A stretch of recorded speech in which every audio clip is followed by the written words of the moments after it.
To çalani başı. I thought you were taking a picture.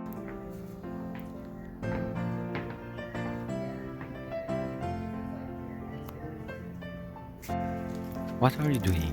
I'm gonna put on some makeup. Why? Why? Because we're getting ready for our photo shoot, our video shoot today. Oh, Kurdish video. Yes, for a Kurdish music video. Oh, There's a very kısa. talented singer named Evin. Has a song that has a video coming out. Evin tıçıt ki. Judy var açıdı ki. Gelek başın. Ha, amade xaritkin, esevitkim, tişteki baş bukarbın. Derxan hole. See you next time.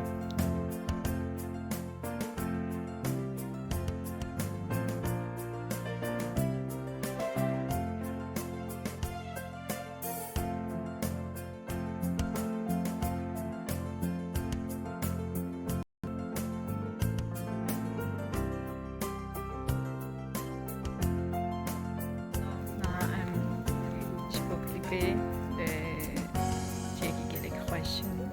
Hazırladığımız için. Klipa şöyle. Gerek bir kere canım. Şartı merceğin böceki zahmet damdik şimdi jiber koronayı. Maskel bendê ve benim xabın.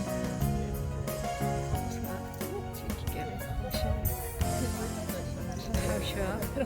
Spana. Biraz baştan Klip'den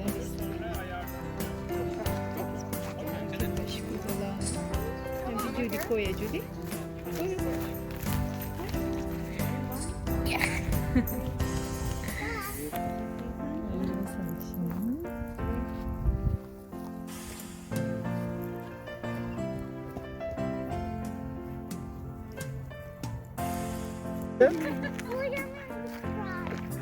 Oh, if I dance, will you give me a surprise? Okay, let's go. Let's go. Yes. Yes. Yes. Jake, how are you? It's good? Great. Thank you for everything. Naomi, how is it? It's good? Yeah, it's good. Thank you for Awesome. everything. Yes. You are very good. It's You are like, very you know. awesome.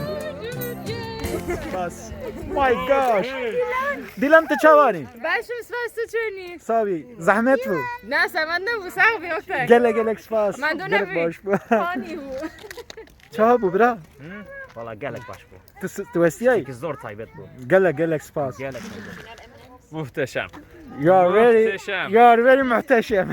Muhteşem oldu vallahi ya. Thank you for everything. Süperdi. Çok teşekkür ederim. Çok iyiydiniz. Kostümler zaten müthiş.